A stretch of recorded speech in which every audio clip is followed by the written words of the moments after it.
جس کی نماز نہیں اس کا دین ہی نہیں ہے. اللہ کے رسول علیہ السلام نے نماز کے بغیر دین نہیں, تو چلا جائے یہاں سے. حضور نے اس کو روانہ کر دیا. آپ بتائیں, حضور نے اس کو روانہ کیا کہ جس کی نماز نہیں اس کا دین نہیں. آپ مجھے بتائیں ہمارے پاس نماز کا ہے؟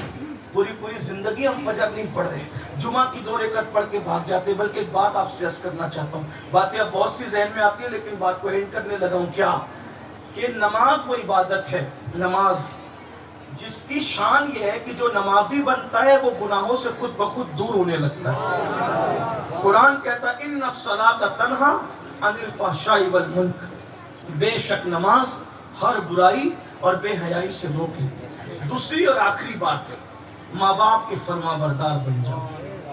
آخری بات, دوسری, پہلی بات نماز کے بارے میں کہہ دیا, دوسری بات ماں باپ کے فرما بردار بن جاؤ. ایک بات آپ سے میں کہوں, میں دنیا دار تو دنیا دار, ان پڑھ جاہل لوگوں کو تو اپنی جگہ, دیندار طبقے کو بھی میں دیکھ رہا ہوں کہ ماں باپ کی فرما برداری ان کے اندر جیسی ہونی چاہیے ان کے اندر نہیں ہے, الا ماشاءاللہ. ہم کیا سمجھتے ہیں, ماں باپ کی خدمت کا مطلب عید پہ کپڑے بنا دو, 3 ٹائم کا کھانا کھلا دو اور ان کو گھر دے دو. بڑی معذرت کے ساتھ برا لگے تو معاف کرنا, یہ خدمت تو آپ گھر میں برتن جھاڑو کرنے والے کی بھی کر دیتے ہیں. ٹکڑا روٹی کا دے دیا, کپڑا دے دیا, رہنے کی جگہ دے دی. ایک بات اور کہوں, اور برا مت ماننا, روٹی کا ٹکڑا تو لوگ کتے کو بھی دے دیتے ہیں. اگر ماں باپ کو روٹی کھلائی تو کیا کیا؟ ماں باپ کو گھر میں چوروں کی طرح اور مظلوموں کی طرح رکھتے ہیں لوگ. 8 سال کے بچے کو گھر میں مشورہ دینے کا حق ہے. 8 سال کے بچے کو مشورہ دینے کا حق ہے, ماں باپ کو مشورہ دینے کا حق نہیں. اور اگر ماں باپ کوئی مشورہ دے تو جوان لڑکے اور لڑکیاں کہتی ہیں ارے تم بڈھے ہو گئے, تمہیں کیا سمجھتا ہے. یہ حال ہے. اور اللہ کے رسول علیہ السلام نے 1450 سال پہلے پیشین گوئی فرمائی تھی, غیب کی خبر دی تھی کہ اس وقت تک قیامت نہیں آئے گی جب تک ماں اپنے آقا کو جنم نہیں دے گی. یعنی ماں کا بیٹا اس پر جیسے آقا اپنی کنیز پہ حکومت کرتا ہے. اس کا مفہوم الگ الگ محدثین نے بہت شرح کے ساتھ بیان کیا, سب اقوال نہیں پڑھتا, لیکن ایک قول یہ, جیسے آقا اپنی کنیز پر حکومت کرتا ہے ویسے بیٹے اپنی ماؤں پر حکومت کریں گے. جیسے کنیز آقا سے ڈرتی تھی ویسے مائیں بیٹوں سے ڈرے گی. ہو نہیں رہے, دیکھ لیجئے, بیوی کو اتنا خوف نہیں ہے شوہر کا جتنا ماں کو بیٹے کا خوف ہے. ماں باپ اپنی بات رکھ نہیں پاتے اپنے بچوں کے سامنے, ڈرتے ہیں. یہ حالات ہو گئے. چوروں کی طرح, غلاموں کی طرح, مظلوموں کی طرح آج ہم نے اپنے گھروں میں اپنے ماں باپ کو رکھا ہے. یہ ماں باپ چور نہیں ہے, غلام نہیں ہے. اگر آپ کو اس کا احساس کرنا ہے تو کر لے. ایک ماں 9 مہینے تک بچے کو پیٹ میں رکھتی ہے. پیٹ میں رکھنے کا مطلب کیا ہے میرے بھائی؟ اللہ نہ کرے کبھی تجھے وہ دن اللہ دکھائے تیرے گردے میں پتھری ہو جائے, اتنی سی پتھری جو 4-5 mm کی ہو اور اس کا درد اٹھے. کئی مرد زمین پہ ہم نے لوٹتے ہوئے دیکھے, 4-5 mm کی پتھری گردے میں ہو جائے. گردہ سیف رہتا ہے, گردے میں حرکت نہیں رہتی. توجہ کر, گردے میں گردہ پیک رہتا ہے اندر سے, اس میں حرکت نہیں رہتی. لیکن پھر بھی 4-5 mm کی پتھری سے مردوں کو میں نے زمین پہ جب لوٹ پوٹ کرتے دیکھا ہے. 3-3 کلو کا بچہ وہ نازک ماں اپنے شکم میں لے کر کے گھومتی ہے. پتھری گردے کے اندر گھوم نہیں سکتی, لیکن ماں اپنے اس گھومنے والے بچے کو 9 مہینے تک اس بوجھ کو اٹھاتی ہے. اور جب اس بوجھ سے وہ سبکدوش ہونا چاہتی ہے تو ہر سیکنڈ کبھی وہ موت کے منہ میں جاتی ہے, کبھی موت کے منہ سے باہر نکلتی ہے. ہر آنے والا جھٹکا اس کو موت سے قریب کرتا ہے, موت کے منہ سے باہر نکالتا ہے. یعنی درجنوں مرتبہ وہ موت کے منہ میں جا کر باہر آتی ہے, تب کوئی بچہ دنیا میں مسکراتے ہوئے حاضر ہوتا ہے. ان ماں کو غلاموں اور کنیزوں کی طرح رکھنے والوں, لوگ مشاعرے میں, جلسے میں اور قوالیوں کی محفل میں, نعت خانوں پہ, مقرروں پہ, پیروں پر تو پیسے لٹاتے ہیں.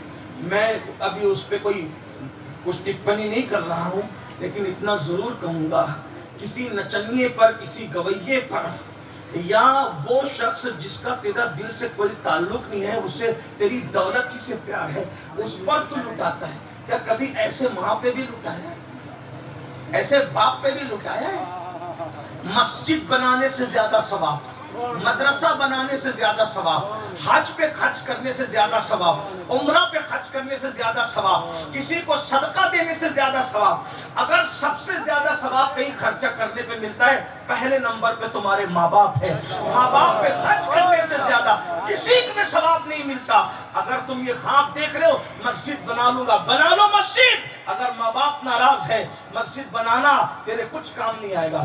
میرے بھائی، ماں باپ ناراض ہے تو اللہ کے رسول فرماتے ہیں شہید ہونا بھی تیرے کام نہ آئے گا۔ شہید ہو کر بھی وہ جنت میں نہیں جائے گا جس کے ماں باپ اس سے ناراض ہے، مگر چونکہ ہوا شہید ہے اس لیے جہنم میں بھی نہیں جائے گا۔ جنت اور جہنم کے درمیان ایک مقام ہے جس کو آراف کہا جاتا ہے، وہاں رکھا جائے گا۔ یہ حدیث علامہ سید نعیم الدین مراد آبادی نے خزائن العرفان میں لکھی ہے، اور اللہ رب العزت اس کے ماں باپ کو جب تک راضی نہیں کر لے گا شہید کے لیے جنت کے دروازے نہیں کھلیں۔ آپ سے پوچھتا ہوں، جب شہید ہو اللہ کے لیے مر کے بھی جسے جنت نہ ملے، توجہ، اللہ کے لیے مر کے بھی جسے جنت نہ ملے، وہ ماں باپ کا نافرمان بیٹا ہے۔ اب بتائیں، جب اللہ کے لیے مر کے بھی جنت کے دروازے بند رہتے ہیں جس سے ماں باپ ناراض ہیں، تو جو ماں باپ کی خوشی کے بغیر بھاگ بھاگ کے شادیاں کر رہے ہیں، وہ بیٹیاں وہ بیٹے، انہیں خوشیاں کیسے نصیب ہو؟ بتائیں، اللہ کے لیے مر جاؤ تو خوشی نصیب نہیں ہو رہی ہے، صرف ماں باپ کی ناراضگی کی وجہ سے۔ سوچو تو صحیح، جب تک ماں باپ راضی نہیں تب تک مرنے کے بعد بھی اللہ نے جنت میں داخل نہیں فرمایا۔ آج کل تو یہ فیشن بن گیا، ماں باپ کچھ کہے چپ ہو، خاموش ہو، تمہیں کیا سمجھتا ہے؟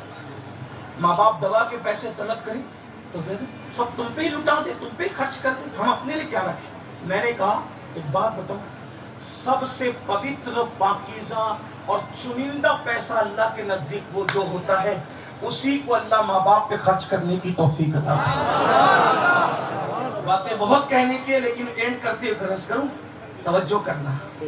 نمازی، حاجی، زکوٰۃ دینے والے، عمرہ کرنے والے، صدقہ کرنے والے ساری دنیا میں سب لوگ حضور سے دعا کرواتے ہیں، حضور آپ دعا کریں، آپ دعا کریں، آپ دعا کریں، لیکن جس نے ماں کے ساتھ وفا کا حق ادا کیا اس اویس کرنی کے پاس حضور اپنے صحابی کو بھیج کے کہتے ہیں اس سے کہنا کہ وہ میری امت کے لیے دعا کر دے، اللہ اس کی دعا کے برکت سے میری امت کی بخشش فرما۔